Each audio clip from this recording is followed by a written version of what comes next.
Welcome to the Bring Your Big Energy podcast. Today we have Amber. Hi, Amber. Hey guys. Thank you so much for sharing your story here today. Amber is one of the storytellers in my book that I was honored to have the opportunity to speak with. So, Amber's story is featured in the purpose chapter of the book Bring Your Big Energy because what she really represents is what it looks like to recognize misalignment, listen to your intuition, and choose a life that finally feels authentic. So, let me tell you a little bit about Amber and then we will dig in if you guys are here for it. So, during the pandemic, let's rewind to 20, we all remember those days. Amber actually served as an ER nurse. So she was surrounded by intensity and fear and life changing moments every single day. And so outwardly, she had this really successful life, a strong career, stability, and a clear plan for the future. But internally, what was happening is she was feeling disconnected and overwhelmed. So, like many of us, can you imagine being an ER nurse on top of that, though, right? So, lots of us were feeling this, but she was in this really hard spot. Until one emotional breaking point that she talks about in the book, very vulnerably, thank you so much, made her realize something needed to change. So, trusting a gut instinct, Amber booked a spontaneous trip to Guatemala, and hopefully we'll get into that story today because that's a great first start of the chapter. But that single decision opened the door to a deeper journey of self discovery, new experiences, new people, and a completely reimagined sense of purpose. So over time, she traveled the world and visited more than 30 countries, y'all. And she learned to redefine success, reconnect with joy, and build a life that was really grounded in curiosity, intention, and alignment. So today, Amber continues to follow her intuition, explore new places, and live in a way that honors her energy and health. So, before I jump in with all the good questions, is there anything you would add, Amber? Stacey, oh my gosh, thank you so much for that introduction. I first off just want to say that I'm so honored and grateful to just be in this space of you just through your podcast and your book. You have just invited some incredible examples and stories, women and men who have just lived these amazing stories and have these wonderful lessons to share. And I'm just so grateful to be among them and to just be invited into that space. So thank you, Stacey. The only other thing that I think to add is that ever since through this journey, it has been a continuum. It wasn't like a overnight thing. This has just been a transformative journey.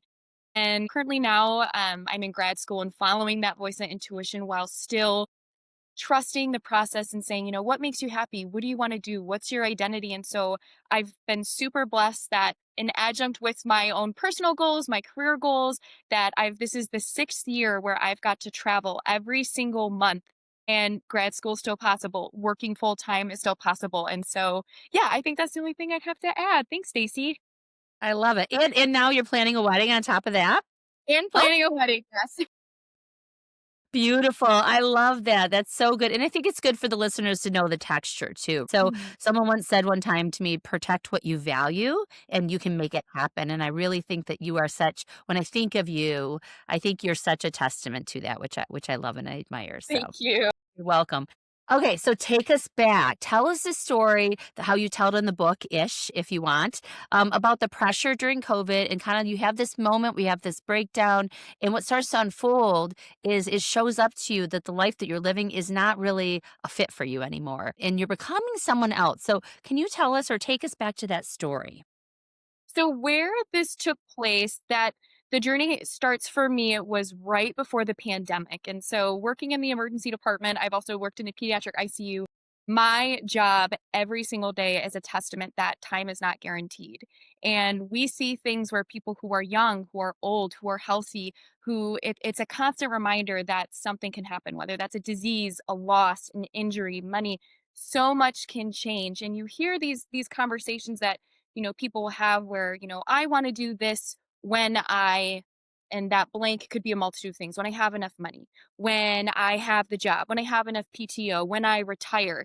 And working in the emergency department, we so often, it's the rawest place where that's not a reality for some people. They don't get to take that next step. And at that time in my career, I was bulldozing through. I was going to start grad school. I was applying for a supervisor position. I was chair and leader of all these committees. And I was caught in that rat race and was so stuck in, well, because I'm this age and I'm a nurse and that to be successful, I should do this. I should do this. I should have this. I will be valuable if I have, if I achieve, if I do, and was just caught in this rhythm of shoulds. And I was caught in the rat race, so to speak. And it wasn't until the pandemic where, you kind of get you build like kind of like glossy you wear like glossy goggles where it's like, death, I'm invincible, it happens, it'll typically be for older people.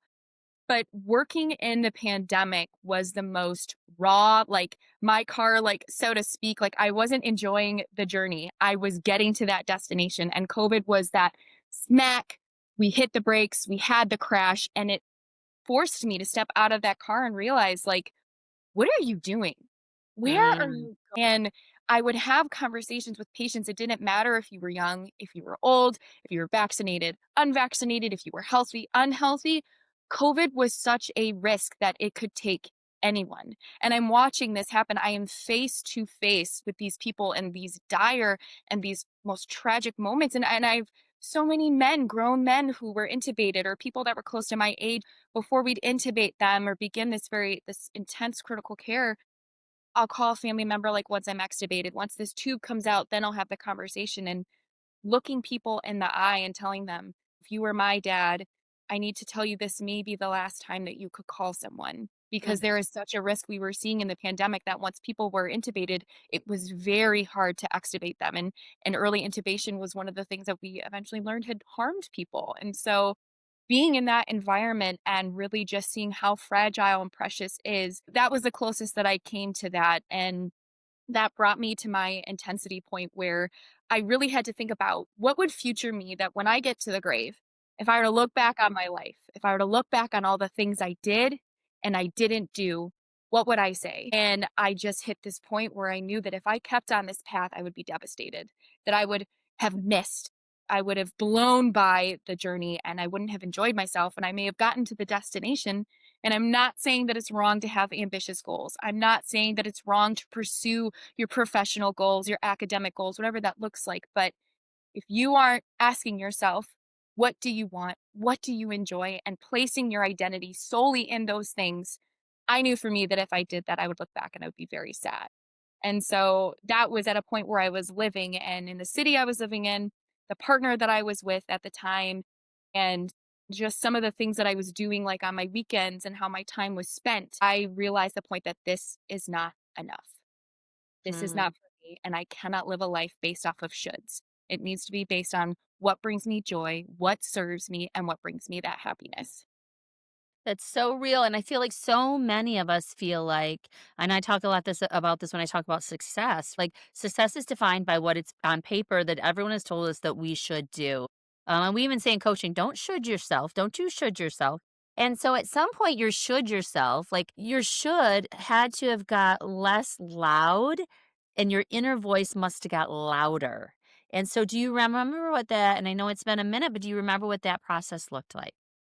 So that I literally brings me back to when I decided to go on my first international trip. It was to study abroad.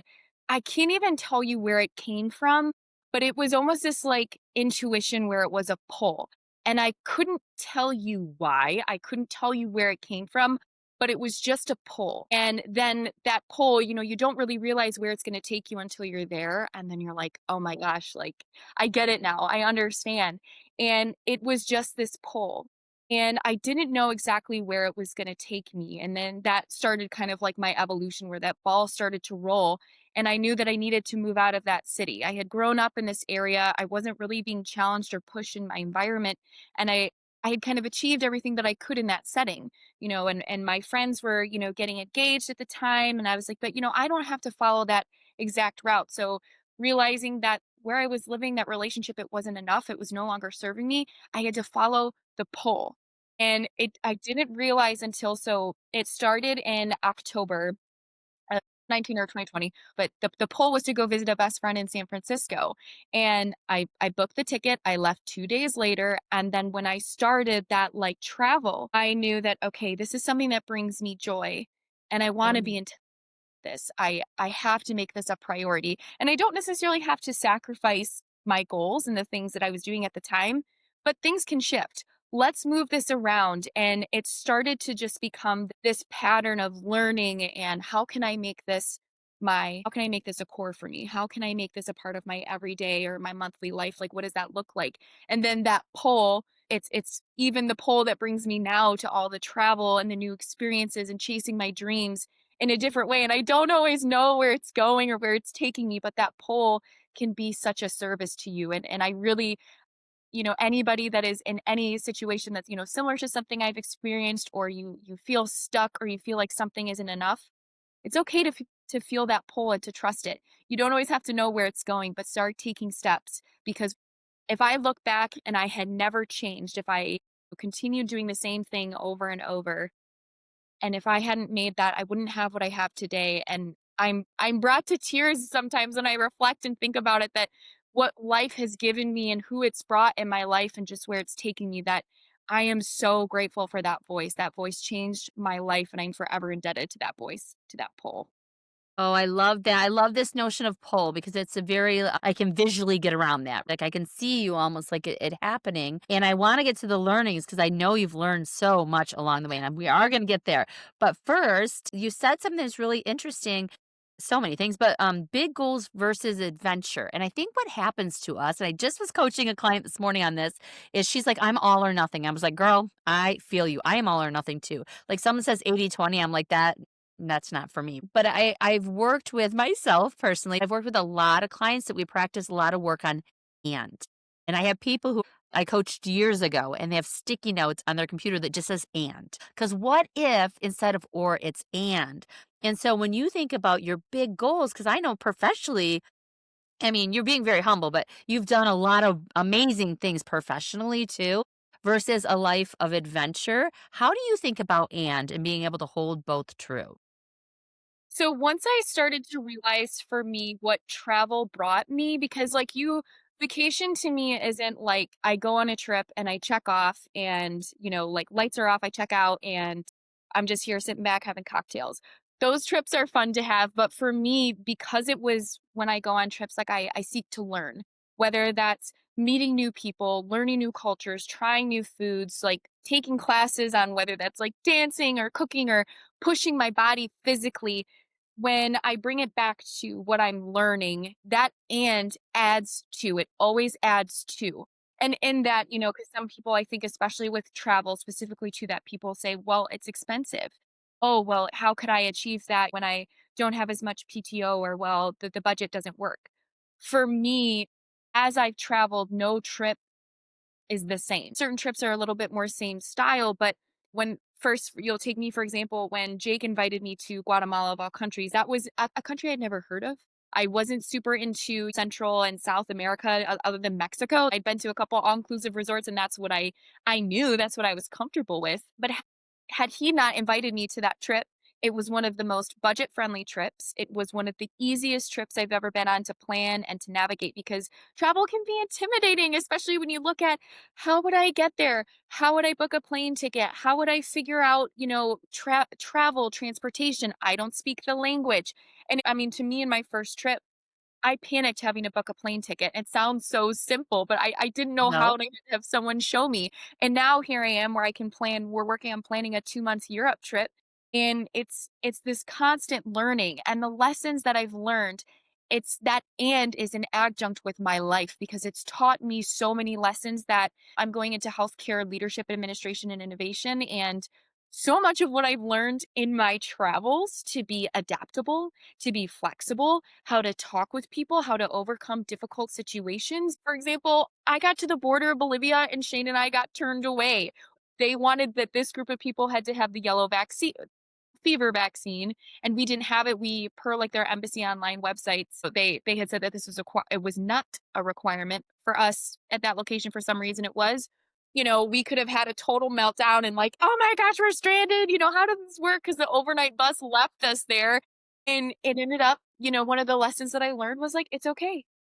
This may not be the exact plan that you had, but trust the process. Something better could come. And sure enough, that's exactly what happened. We met this amazing couple who helped us. We still keep in touch with them. And there's people that we met in that trip through this detour that we're now planning trips with in months to come who will be coming to our wedding. And there's just so much that I've learned that has shaped me as a nurse, as a person, as a leader. And in that travel, that and adds to me, it's not its own separate entity of where like travel is just travel and it's just for fun. It shaped me. It's given me so much. I love this. It's additive. I guess I never thought about it. It's additive and there's deep correlations and it's very integrated. So I'll even ask you the question of how does she make this an and versus an or? But it is a togetherness. And I think that is a good offer for all of us and to the listeners. What are the things in your life that if you did think about them in integration versus compartmentalizing, there's probably a lot of transferable energies there and learnings and things that bring you joy. Okay, so take us to I know you talk about San Francisco kind of setting it in motion that gives you joy. You're like, okay, this is joyous. But then you had that intensity moment with the COVID situation, and you kind of have this breakdown in your car that you talk about in the book, and then you go to Guatemala. So Guatemala to me felt like that's what set it all in motion. So give us a snapshot about what that trip looked like and what that set in motion for you. So that trip was way outside my comfort zone because I was texting my friend, like, this is what I'm bringing, and I'm going to bring a suitcase. And he was like, nope, you're bringing a backpack and you're only packing very minimalistic. And I'm like, okay, well, I can do that. And then before at one point, he was like, okay, we're going to go on a hike, but it's up a volcano. I didn't really hike. The idea of going up a volcano, I thought this was like a stroll in the park. It ended up being one of the most physically intense and challenging things I've ever done, but what it gave me in return, I evolved. It pushed me and it gave me like a new hobby, new experience. And then when we got to the more getting to know the people, because he actually quit being a nurse for a little while. He took a 4 or 5 month hiatus and was working at this beautiful hostel in this incredible lake surrounded by volcanoes.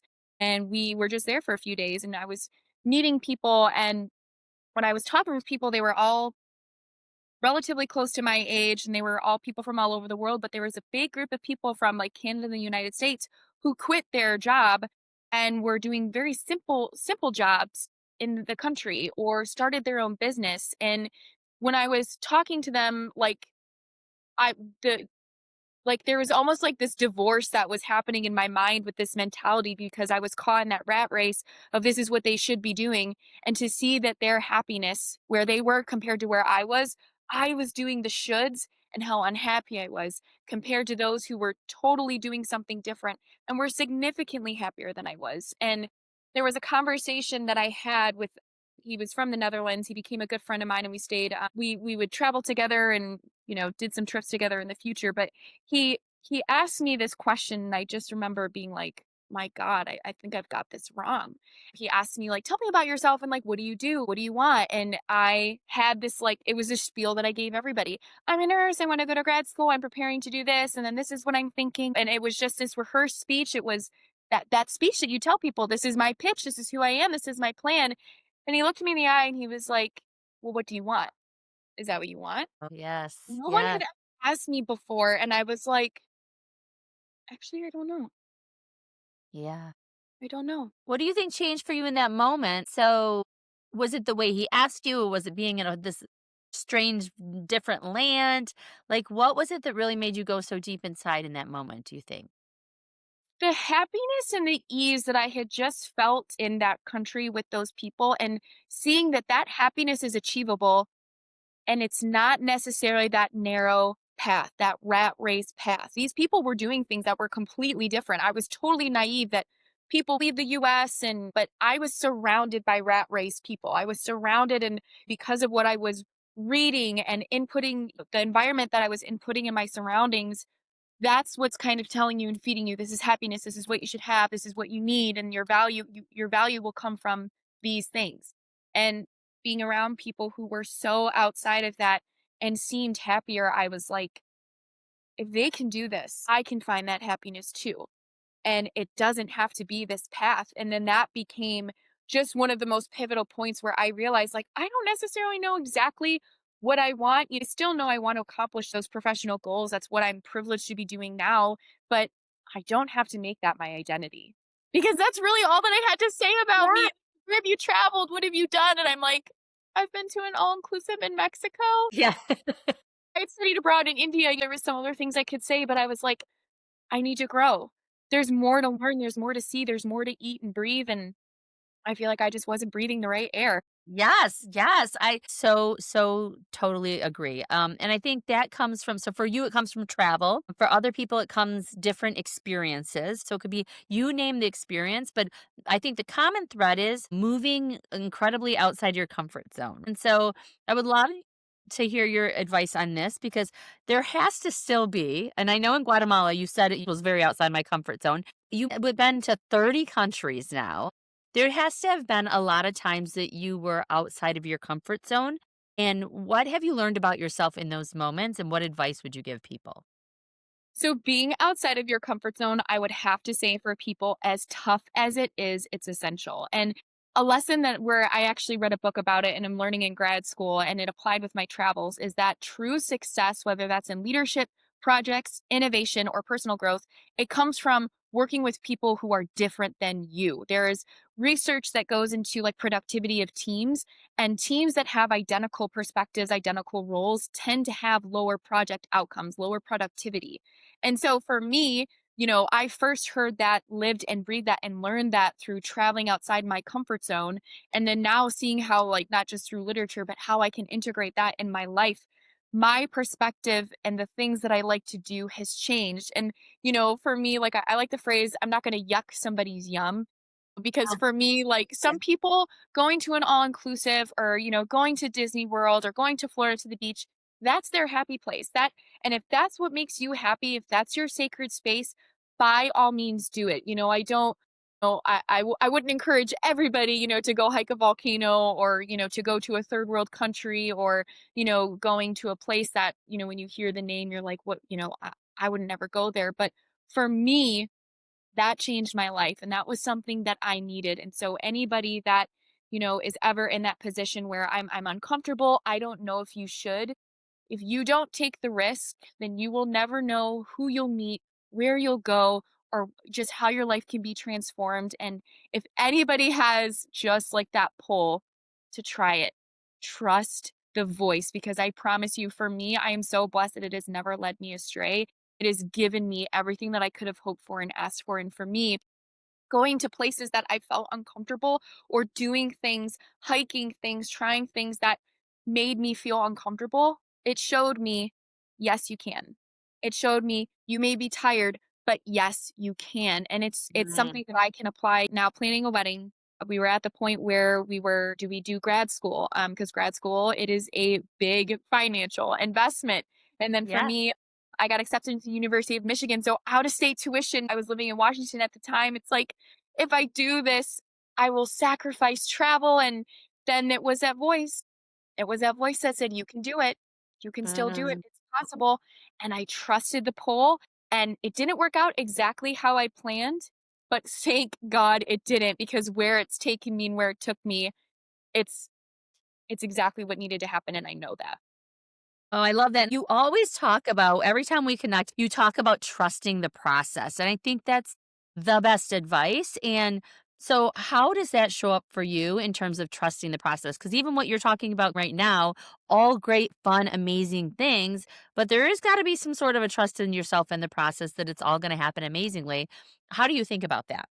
So trusting the process is not always amazing and is not always fun.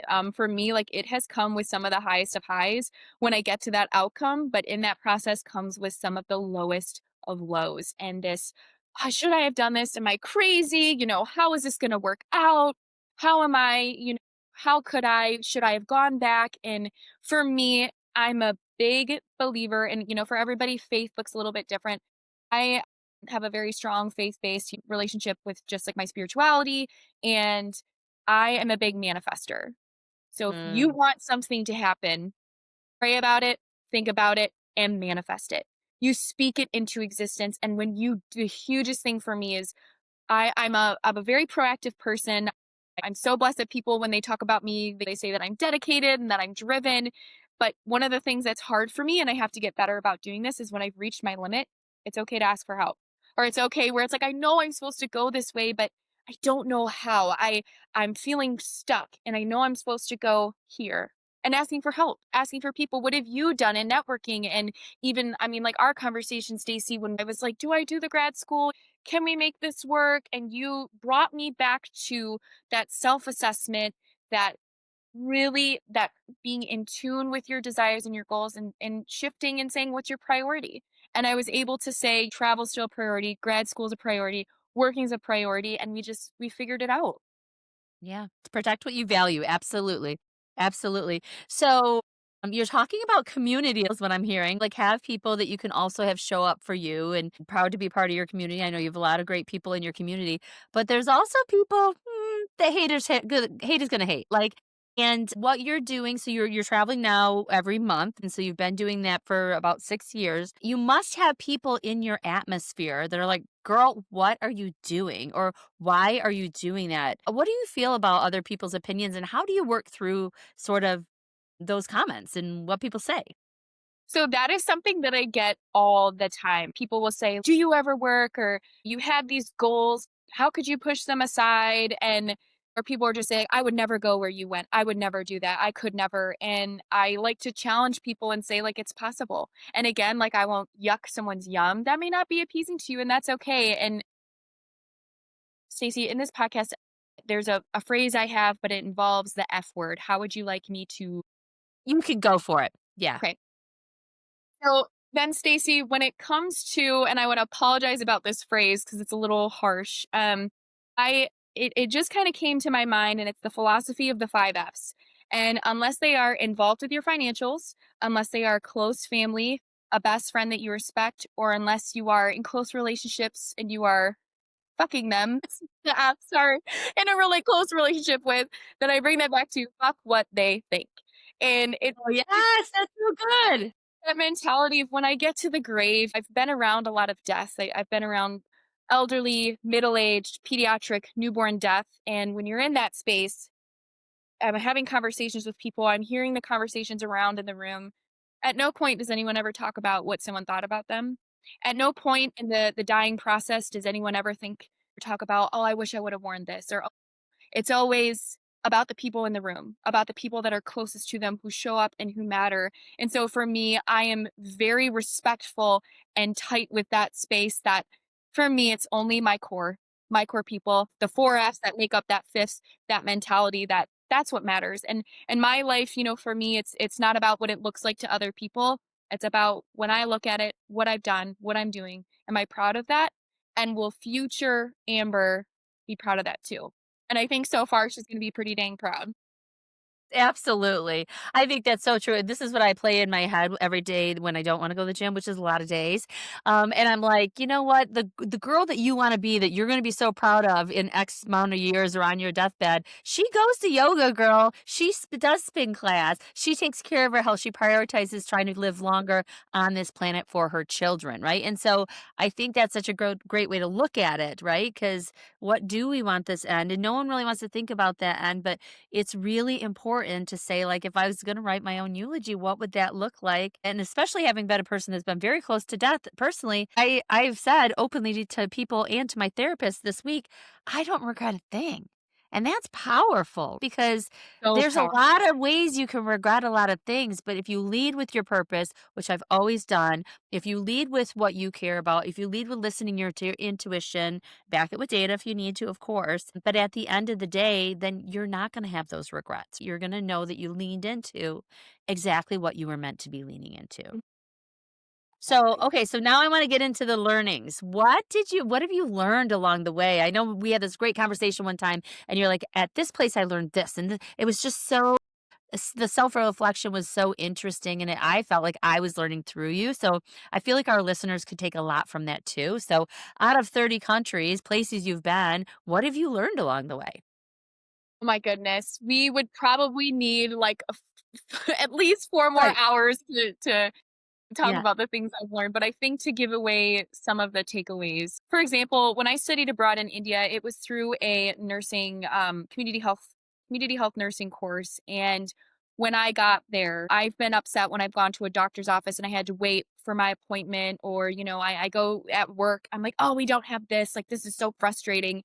And then to see where you For to give you context, I walked into this home clinic and I thought it was a barber shop where there were 3 big chairs and buckets in the bottom, and I was like, "Oh, do you guys do, like, local haircuts here?" And they said, "No, this is our labor and delivery room." They will Wow. birth the drops into the bucket, and just seeing how different healthcare looks or how we get frustrated that we'll have a wait or that when we're going grocery shopping and, "Oh, they don't have our favorite brand of this," or, "Oh, I'm so frustrated that I had to wait and that the thing that I came here for that they're missing. It is such a privilege to live in a country where we really don't have to want for a lot. And although I know our healthcare currently is changing and that may look different. This if we were to have this conversation a year from now, a couple months from now, that it might look different. But to really understand that it is a privilege. And when you look at it really forced me to have this perspective of when I think I'm having a bad day, or when I think that the world is ending, or I'm so upset by something, it brings me back and it's like, it's not that serious. Mhm. It's not that serious. It's gonna be okay. And then I think too with travel, back to that Bolivia example, when life throws you a lemon, sometimes it bops you in the head, feels like it chucks you in the chest. Sometimes those things happen, but it is for a better purpose. And you can plan the perfect itinerary, you can plan the perfect schedule, or you can make this plan of this is exactly how your life is gonna go. Sometimes that detour, as frustrating and as anxiety provoking as it is, or just how out of left field, like you prepared for this, you planned for this, and this is not what's on the plan. Trust the process because sometimes that detour, that I'm going right instead of left, even though it's not what you planned, even if it's not what you planned for, it brings you to something better. Yes, absolutely. Do you and you talked a little bit about, having that initial conversation and seeing those people that were happy when you were in Guatemala. What did it teach you about the definition of success and different cultures in your travels? What were the learnings there? So, with seeing different cultures, it's such a beautiful thing because when I've traveled to certain countries like Jordan, seeing, or even in India, seeing how important family is and how that's a core part of their day and their schedule, it challenged me to think, well, how do I treat my family? How am I treating my friends? And how can I bring them closer? And how can I respect that space more?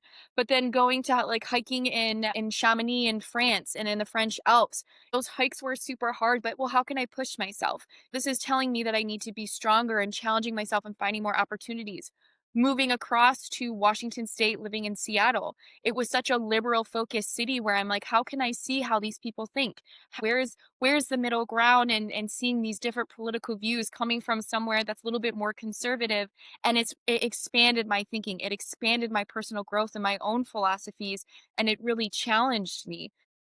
I and with those lessons that I've learned coming back to the definition of success, for me, what's been so great about this journey is that it's an evolving thing. So each chapter, each piece of the story, my success isn't defined by one thing. It's what's bringing me happiness and making sure that I'm finding that. So because at the time of Guatemala, I was on track to let's apply for the supervisor job, let's go to grad school, let's do, and then it changed to let's live a little. Let's go travel. Let's go learn. And then now my success, I was like, I don't know if grad school sounds like a good thing. I don't even know if I'd get in. This is such a competitive program.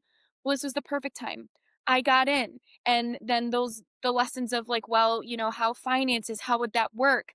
Well, yes, grad school is a financial investment, but luckily what I know now about traveling is we can find fiscally smart ways to adapt and do trips that aren't super expensive and trying new things. And that's come from the relationships and things that I've learned along the way of how different people travel, how you can save money, how you can budget, and how you can ebb and flow. Because for me, success is something that it's an evolving continuum. And I'm so blessed that I have such a strong group.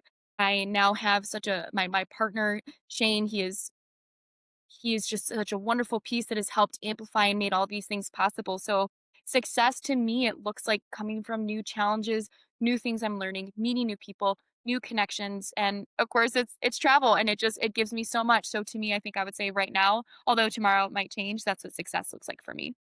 I love it. And I think it's great to say, and tomorrow might change because we do evolve and we have different chapters in our lives where we're doing different things. And that's completely okay. So I think that's the other thing is we get so rooted in, I'm going to be an attorney. So I'm going to go through all these things to be an attorney. And then I'm going to clerk and then I'm going to litigate and I'm going to all of these different things. And then the people get to these places and they're like, but this is not at all what I want to be doing. At 19, it was great. At 25, it was great. But at 48 or 50, I mean, I work with so many folks that are going into legacy careers like myself, right? Who've left corporate America that are going to do something that's incredibly purpose based. And it's really hard to separate that work identity, right? From, and you talked about that too, the separation of identity. It's really hard to do that but it's meaningful if you can, and if you can come to the realization that we are meant to be flexible as humans. We are meant to be able to allow ourselves to adapt physically, spiritually, emotionally, rationally, logically to our environment and or different environments that we're in. So I love that message of we're continuing to develop, we're continuing to become there's no end goal, no trophy. We're continuing to become and to live the lives that we're supposed to be living and that we get to live. I mean, that's the other thing. I think just having the joy and being awake to say like every day is a creation of my own with God or faith or the universe, whoever you believe is running the show up there or over there at the helm, but leaning into it too with the ability to learn and knowing you can adapt and being open-minded and there's so much growth mindset I think that comes as well with doing the travels you've done or when people are learning or taking on new roles or positions or new mothers or whatever, you name the thing. That growth mindset is so integral as well. Yes. Okay. So just for funsies, what are your top 5 places or top 3 if I had to make you choose a favorite? This is the hardest one because some countries they stand out for landscape, for just adventure and food and the people that I've met and the culture. But if I had to give you, I'll go with the top five. And And you there, can say why, by the way. You can say why, so you can give us some descriptors. That's completely allowed. This is just the fun part here. I would say one of the countries that just comes to mind, I would say, is France. I loved the culture and the food of France. It is such an easy to navigate and transport city. I've heard so many people say that people from France don't appreciate people from the United States. And I've just found that if you go in trying, attempting to speak the language, granted, they will always speak back to you in English because our French, at least mine, was not anywhere close. The accent was horrible. But the food and the experience and just how willing the people were to help you navigate or to learn about their amazing culture. I literally ate my way through France. So that has to go up there for me, and seeing the Eiffel Tower and the French Alps was just exquisite. Guatemala, obviously, just from the nature and the pure landscape of the country, it's very easy to navigate. You don't have to speak Spanish to be successful there, and that was a really great country for me to practice traveling and to experience that and kind of break the ice of what traveling on your own, backpacking, what that looks like. Another that comes to mind, I absolutely loved Croatia, the blue water, the traveling by boat, different islands. I'm also a Game of Thrones fan, so just to see that architecture and that Western European type look, it was such a cool experience, and the food, again, was amazing, and some of the most beautiful sunsets I've ever seen.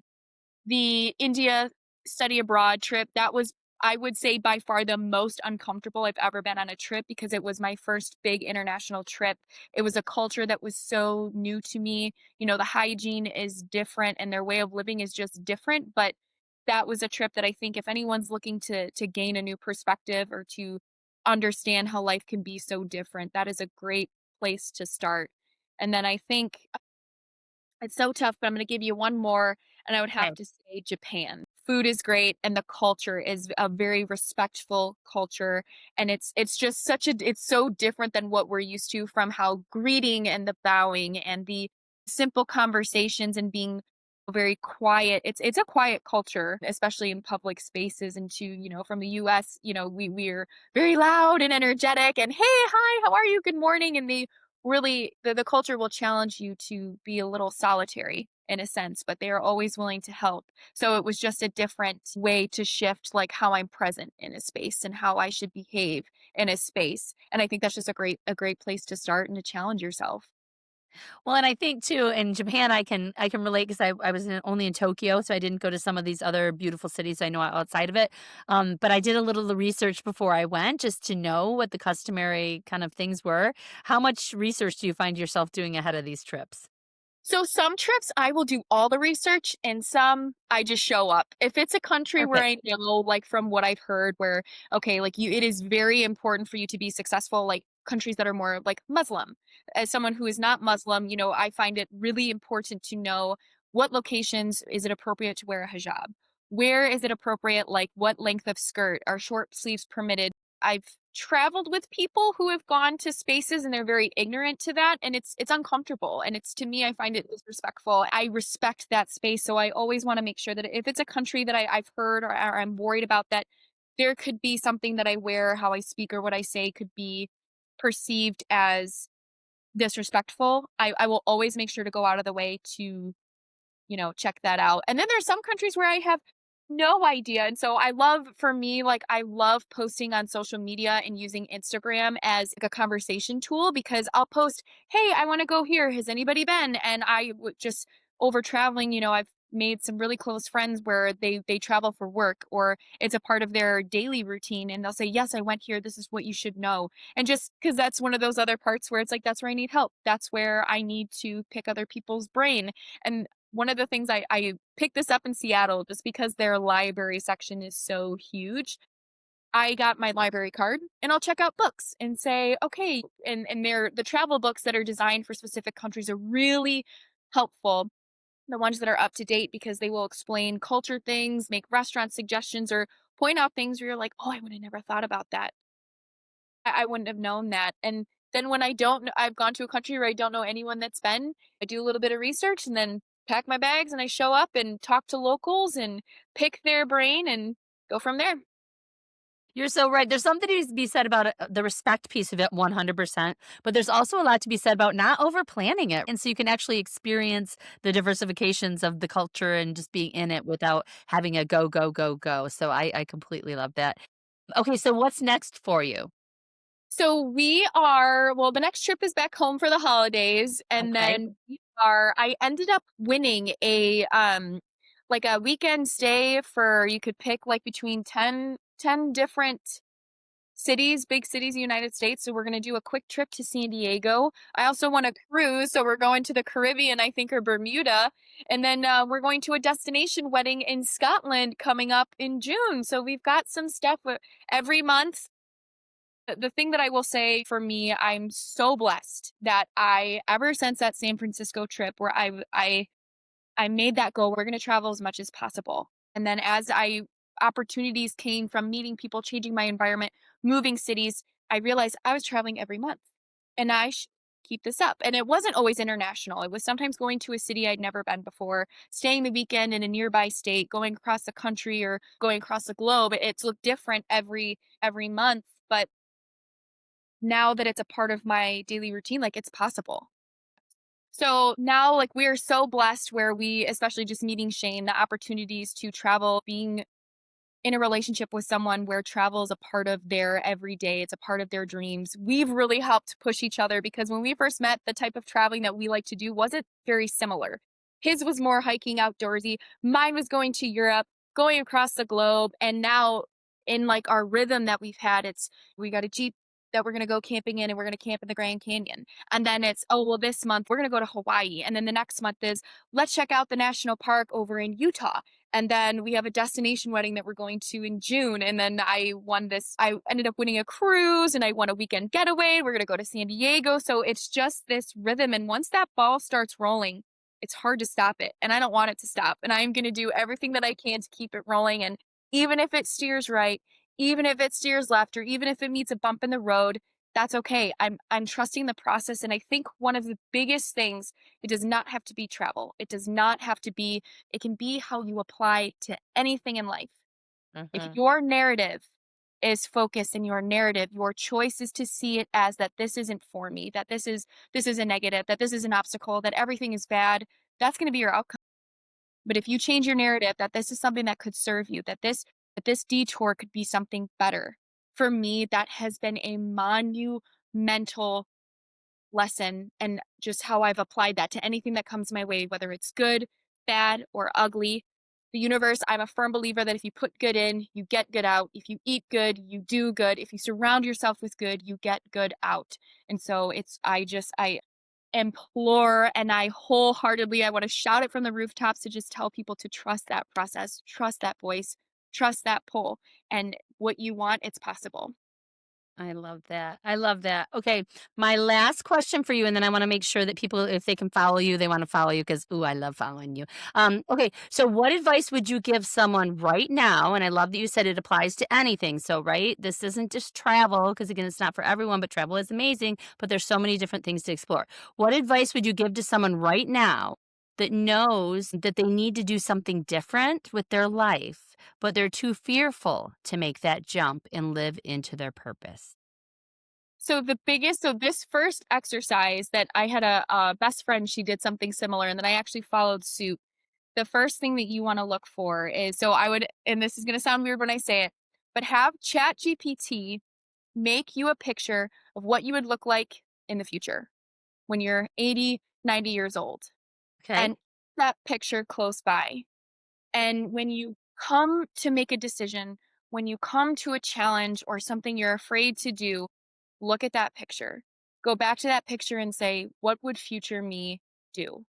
What do I need to do now to protect her, to serve her, and to make sure when I get there, when I look back, what am I going to say?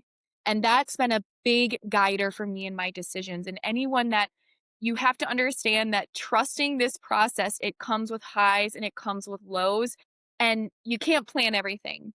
But have a plan of when you get to that low, how are you going to bring yourself back up? And when you're on that high, what are you going to do to keep that bowl rolling? And for me, a lot of that, what helped me in this process was talking to people. I loved Stacey and I think it was the previous podcast where you talked about you have to talk to someone that's 10% ahead. And for Yes. me in this journey, it's talking to people who are 10%, 20%, 40%. Like being in Guatemala, I feel like I was in that like 40% and really starting to meet with people and pick their brains. What did you do? And one of the conversations for me that really hit hard was I was networking with a leader who I respected at my one of my previous jobs. And he had the role I had or that I dreamed of. He was in the job that I was like, I'm aspiring to do this. And when they found out, Shane and I had to make the very scary decision of leaving what was normal. You know, my plan, my future at my previous job was planned. This was going to be your next job. We're going to pay for grad school. You're going to do this and achieve this. That was all planned. It was mapped out. All I had to do was stay. And Yeah. we made the golden handcuffs. It's a real thing. When we Yeah. chose to get rid of those and make the journey to move across the country and give all that up, I spoke to that person before I left, and he said, Amber, I so badly wish I would have done what you're doing. Yes. I can't make those changes. I'm stuck. I've got these things that are holding me back, and if I could do it all over again, I would do exactly what you're doing. So go and don't look back. And I remember that, and I think, okay, what are you gonna do? What's your success? What's bringing you that happiness? And know that it's okay for it to change. It could be different tomorrow. Even the person that I am today is significantly different than who I was 2 years ago, and it will be different than who I am 2 years from now. But we are all in this journey. And if you are pedal to the metal, focused on the destination, you're going to get there. You might crash, you might run out of gas, but you're going to get there and you're going to say, damn, I missed all that. Yes. Yes, it is real. So much focus on the destination versus be where your feet are. I love that saying of be where your feet are. And I love this chat GPT rendering of yourself in the future. That's awesome. I always say to my clients, we'll do a visioning with the hot pen. And then I'll say, okay, now put yourself on the rocking chair. You're 85 years old. And they're like, wait, what? We were a year ahead. I'm like, yeah, exactly. But you need to be able to be like, I'm here for it, and I have dreams and goals that I wanna get to in the end. And then closing out with, where can folks follow you and or are there other resources that you would point them to as well? So my personal information, I have a public Instagram. For me, I learned so much about travel through social media. Half the time, like I'm not an influencer by any means. That's not a goal of mine. I just like to share as like my scrapbook, and it's a reflective piece I'm proud of to just remember when I feel like I'm not achieving much or I thought I'd be here by now. I look back and say, look what you've done. on the way. Look at everything you've done. And I really encourage people to keep track of the things that you're proud of and what you're just so grateful that you accomplished. But sorry, back to your question. So I'm on Instagram. It's just my name, also on Facebook. And if anybody has any questions about travel, what that looks like, how to make it possible, what are strategies with budgeting, because that's a very huge piece for some people and a big obstacle. I'm so happy to talk strategy with people. I've just learned a bunch of tips and tricks on the way, and I'm an open book. I would love to share that with people who are interested. Also, if anyone, via email, I'm an open book. I am so blessed from what I've learned, and I would be honored for the opportunity to give back to someone. If I can help someone in the way others have helped me, that would be such a privilege. Amazing, amazing. And I'll put all of those links in the show notes so people have them. And thank you for being so open. We were just laughing before the call because just connected. Amber was an amazing friend of mine. I love her. And she thought Amber was a full blown influencer. She's like, it's on the call with me today. She goes, I talked to Amber. She's amazing. She gave me so much advice. She goes, but did you know she works full time and goes to grad school and all this? I said, oh yeah, no, I know all that. But yeah, so check out her Instagram. It is amazing. And I do think it gives passion and hope, and it gives just like a lot of joy. A lot of joy. So I thank you for that and bringing that into the world. You have been such a member of the community. Thank you for being in the book. Thank you for being on the podcast. And we appreciate you so much and wishing you all the best in your holiday travels and travels beyond. Thank you so much, Stacey. And again, thank you so much for sharing this space with me. I appreciate it with all the All right. gratitude. Take care.